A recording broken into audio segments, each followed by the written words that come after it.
All right, just so that you know, this is a video whose content is from my most popular video on this channel. Every once in a while, I'll go back and look at my videos that got a lot of views. Like this video, the views on this particular video were over 10,000, which I haven't done with any other video in long format before.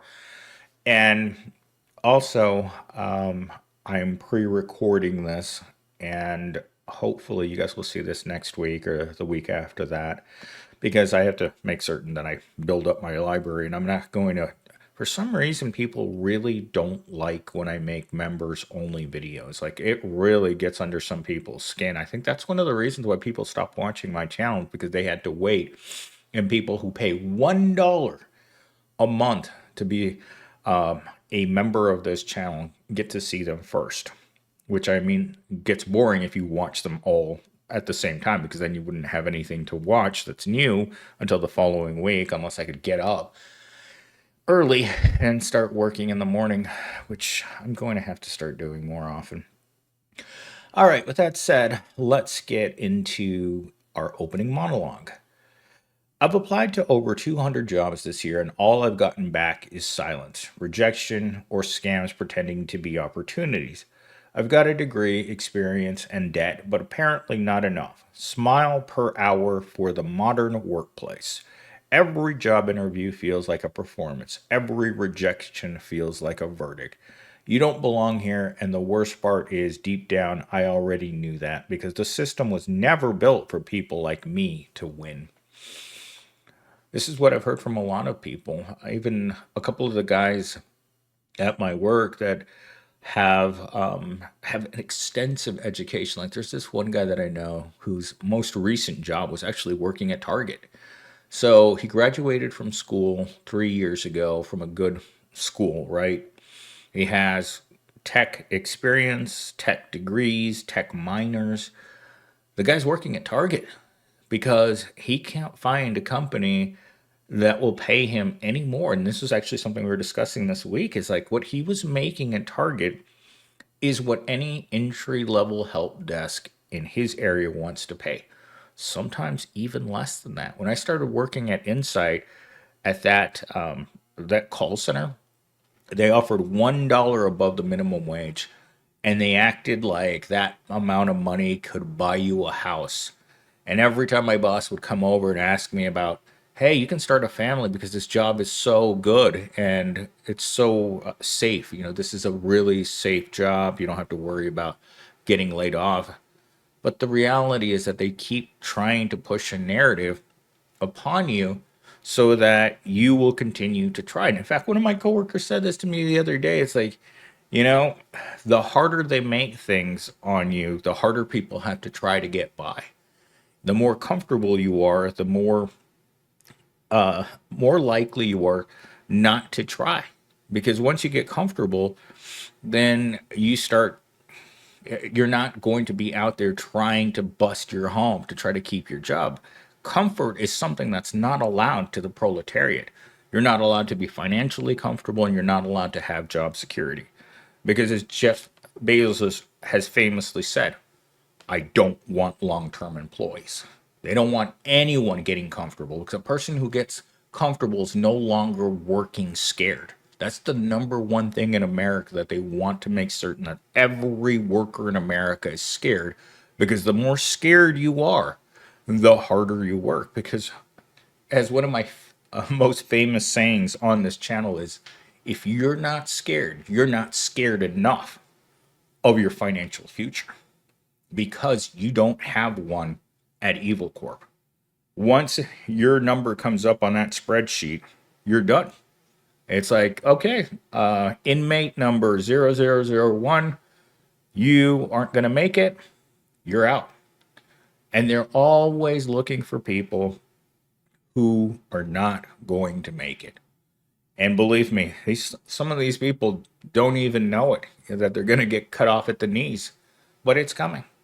And to believe it's not is either you own the company or you're rich, and it doesn't matter to you.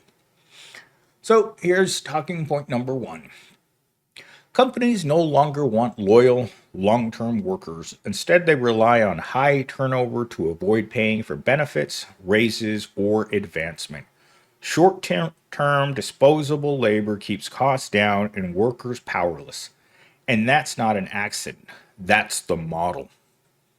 I was just discussing this last week with one of my coworkers who's like, man, millennial Steve, it's been 3 years since I've had a substantial raise. And I was just like, I know.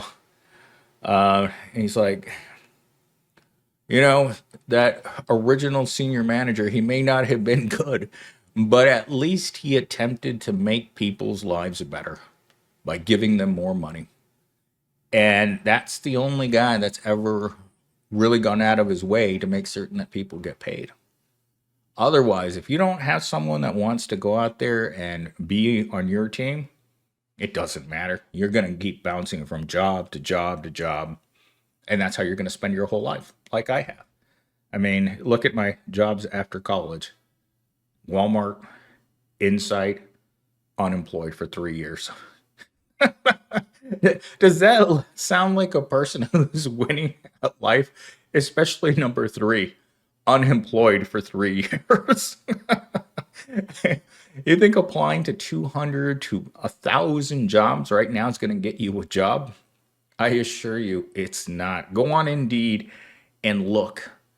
And I've said this before in a video, is that don't apply to jobs on Indeed. If you're going to apply to something that you think that you really want to do, go to that company's website, apply on their website. I don't know what Indeed does, but you can submit resumes on Indeed till you're blue in the face, and they're just collecting resumes. And when I worked at Walmart, there's a sticker on the front door when you walk in that says, we're hiring. They're not hiring. They're taking applications and waiting for someone to either get quit or get fired, and then they go look to see who's got the best score. So if you've never filled out an application for Walmart, they give you a personality test, right? It's hundreds of questions, and then you get a score at the end of this personality quiz. Based on that score, they take the top scores on those applications, if possible. And that's how you get hired there. They don't want people who don't match the culture of the store. Even though every single person that starts working at Walmart, it doesn't take long, 5-10 days, and then you develop the Walmart stare where you don't care about customer service. When I was working there, we routinely got zero on secret shopper visits to the store. And what the secret shopper does is they come into the store, they come up to the employees, they ask them questions, they ask them about where things are, and then they based on your responses, they give you a score. And our store consistently got zeros because no one was friendly anymore. In fact, most of the employees were weird. We had a lot of very, very strange personalities that somehow snuck through the weeding out process. But again, if you're a Walmart, sometimes you got to look at what you're going to hire and think to yourself, oh my God, did we really hire this person? And that's what happens in retail. I mean, that happens at my current job. Sometimes they'll hire someone and they won't work out right away. In 2 or 3 days, you see the termination come in and you're like, wow, it took you longer to get hired than you stayed at the job. And sometimes people will apply out of desperation to as many jobs as they can humanly possibly apply to. And they will go through the hiring process all the way to the end. And then they'll see the offer letter and they'll be like, no, thank you, and walk away. Because once you see the offer, you realize, oh my God, they don't want to pay me anything. It's like when they tell you what you're going to make at Walmart, it's like, okay, this job is minimum wage with no possibility of getting a raise unless the government forces us to give you a raise by increasing the minimum wage. That's how it was the entire time that I was there. And besides the few managers that they had when I was working at that Walmart, no employee lasted. I mean, I was truly desperate of the desperate people, but I just showed up, put my head down, and just accepted the fact that the only people that were going to talk to me were the lady customers. Like at some point, I must have had at least 30 to 50 girls that I talk to at work every day, because that's where you go to buy your food, right? And you're going to see that same guy wearing that uniform every single day. And it was really strange. There was at one point, there was one really beautiful ballerina girl that would come in. And I guess I hadn't seen her in a while. She walked up to me and she says to me, "Do you remember me, Millennials team?" And I said to her, "No, I see thousands of people here every day." And when you see that many people, people fade in and out of your daily memory, right? I'm so happy that hundreds of people that I've known throughout my life, they're all gone. I don't even have memories of them anymore. Their faces just faded away. And these were people that I saw every single day for years at a time, and then they just disappear. They stop being part of your daily memory and they just vanish and they're gone. All right. I think we're moving on to talking point number 2. Most jobs now come with zero meaningful training. Why? Because companies aren't investing in you. They're just cycling through people fast enough that knowledge transfer doesn't matter. You're expected to figure it out on your own or fail silently. Either way, they win. This has kind of been the end of every senior manager that I've had for years, is that they can't figure it out. There are too many moving parts to the job. And so you're expected to be able to do this, this, this, and this. And when you can't, they may let it fly once. But the second or third time that you can't do something, it starts becoming their way of parting ways with you. Again, an ugly relationship that ends in an ugly way. And there's nothing you can do about it, because one of my coworkers put it really delicately the other day. I was talking to him about putting more description into a request that he made, and he started writing me a story right inside the ticket. He wrote me this elaborate story about what he wanted and the description of what this did. It was amazing. I even wrote him back and I'm like, that took a lot of effort, my man. A lot of effort. Like, he even described the wall plate as to where this thing plugged into the wall. He described the faceplate of where it went as two human faces stacked on top of the other. It was. I wish I still had it, and I would have shared it with you guys because it's so funny. And he did this because I asked him to provide more information about the model number of what he wanted or what exactly he did. The request was so vague. I was just scratching my head, and he's like, he wrote me, or he told me later on in a phone call, that he thought that was enough, but no, it wasn't. He had to describe every single inch of what he wanted to me. But yes, either you figure it out or you fail is very common. Or as they often say at Evil Corp, you're either going to sink or you're going to swim, or you're going to swim as long as you can until you run out of breath, and then you sink to the bottom and you're gone. And then they plug in another human battery into that position, and that battery goes down too. You can only swim so long before something sinks you, and there's always something down there pulling on your leg trying to get you to sink. All right, talking point number 3. You're made to feel guilty for asking for time off. You're told you're lazy for wanting better pay. You're disposable the moment you speak up. The job market doesn't reward hard work, it rewards obedience, silence, and suffering with a fake smile. Sometimes I'll be sitting there in a meeting at Evil Corp, and there's certain characters who never say anything. You just look at their icon picture and you look at what they're doing, and they're just there, right? They don't speak, they don't say anything. They just, I guess, for the best description that ChatGPT said, they suffer with a smile. If you've ever worked in retail, that's retail work all day long. When I picture Mello in her uniform, sometimes while I'm working and I see her stacking her product all day long into the exact same shape, right?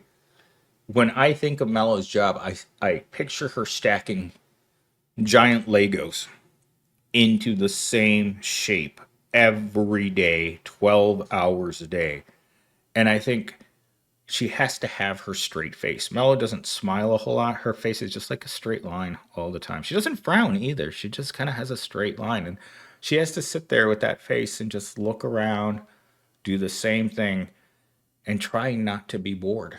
Because, I mean, I get bored all the time at work. My work's boring. I mean, I work in a big empty room doing the same thing all day long. And I just sit there, try to sit there quietly with my own thoughts.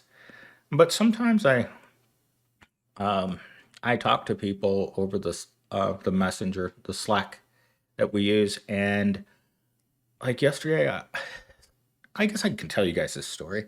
So yesterday morning, I was sitting there at my desk. It's probably like 8:30 in the morning, and I got a message from one of my work besties, right? And she writes me the second she gets on into work, right? She's like, "Hey, can you help me today?" And I'm like, "No, I can't help you because you need to come into the office." And she doesn't like that. She doesn't like the idea of coming into the office, frightens her. But after she said that, she's like, "Guess what day it is today?" Millennial statement. I'm like, "I don't know what you mean." She's like, "Guess what day it is?" And I'm like, because I always check every month. HR sends out the birthdays for everyone in the company, right? They don't tell people how old you are. They just say that on a certain day it's your birthday. And this past January, only two people in the entire Evil Corp messaged me happy birthday. One of them was an office president from California, and the other was an office president from across town. Those are the only two people after working here for 3.5 years that messaged me on my birthday. But she tells me it's my birthday, and I'm like, "Oh, I didn't know that." And she's like, "Yep, it's my birthday." And I asked her, it's like, "Well, how old are you turning?" And she's like, 32. Again, never been in a long term relationship, never been married. And something really sad she said to me was that she moved here from the Midwest because she wanted to get away from the way that people treat people in that part of the world. And so she thought that it would be much more liberal to move out here, even though she doesn't know anyone. And her circumstances are very similar to my own in the sense that she started working for Evil Corp. She had no car, she had no money, and she was pretty much fresh out of college. I mean, I think she's worked for Evil Corp for 8 years, and she turned 32 yesterday. So, yeah, that puts her right around the same time. Anyhow, she started telling me about the story of what happened to her last year. Mutual friend, work friend. And so last year, every year she would have a birthday with this small group of work friends that she has, right? I know pretty much everyone in the group by name. And she said, yeah, they were going to give me my usual birthday party last year. But then her main friend canceled on her, who said she didn't feel like doing it this year because someone canceled. And she told me she got really butthurt by that. And she hasn't spoken to her again. And which is weird because I've spoken to her, to her old best friend, many times. In fact, she was just here 2 or 3 months ago. She visited me in the office, and she hadn't said anything about her having a fallout with her best friend. And so when she told me that that had happened, and I asked her, it's like, well, why did you get so hurt? And she told me that because she doesn't have any friends, anyone here, any friends or family here, and when they canceled her birthday party, she just didn't take it well. And so when I asked her what she was planning on doing, she was planning on going out to dinner with another work friend that I just talked to for the first time. She got fired about 6 months ago. I didn't even know she was still around, but apparently they're good friends, and she's going to take her out for her birthday meal, which I thought was good. There's nothing worse than spending all of your holidays alone. It's typically The way that I've spent every single holiday since I was 16 is pretty much sitting here alone, sometimes on the street, sometimes in a hole, renting a room in a crappy rundown house, but always alone. So I understand that feeling of being alone on holidays. It's just what you do. I mean, when you grow up as an orphan, you kind of understand that the world's not going to be kind to you. And as things progressively get worse, I always say this, and you guys have heard me say this on this channel many times. Every day is the worst day of my life, and it never will get better. And for a lot of people who don't accept that or who think that that's too much of a pessimistic statement, what are you doing with your life? What are you doing that's so great that you think that what you do matters? At the end of the day, nothing that you do matters. You don't matter to your job. You don't matter to anyone else. Probably your parents think you're a loser, especially if you're still living at home and they paid for your school. Your parents have to acknowledge that you're a loser. And this is something like looking back at the way that my parents lived, at least while I knew them. I only knew my mom for about 10 years of my entire life. I think I think I met my mom when I was 6 for the first time, and I then 10 years later she vanished and I never seen her again. And so we never had, once you don't bond with your children, your parents, they're just people that live in your house. I knew that there was never going to be a possibility in my entire life for me to continue having any sort of relationship with any family member. So that was the last time I saw a family member. And it's just like that. We have to accept the fact that sometimes we don't get the best lives. We have to make do with what we get. And sometimes what we get is pretty crappy. It's like every day when I open the fridge and I look inside and I think to myself, well, what am I gonna eat? Like this morning I woke up and I'm like, okay, it's 9 o'clock. I missed my gym time. Actually, I have to go to the gym in 10 minutes. So I'm gonna go to the gym, then I'm gonna come back and I'm gonna live stream for an hour, and then time to get 3 sheets to the wind again. But with that said, I was gonna say. So this morning I opened the door to the fridge. There's nothing in there except for a half drunken beer. Right? There's a half empty beer. It's sitting in the fridge that for some reason at some point last night I decided I didn't want to drink the whole thing. But I can only imagine how wasted I must have been if I decided that I needed to stop halfway through a can of White Claw.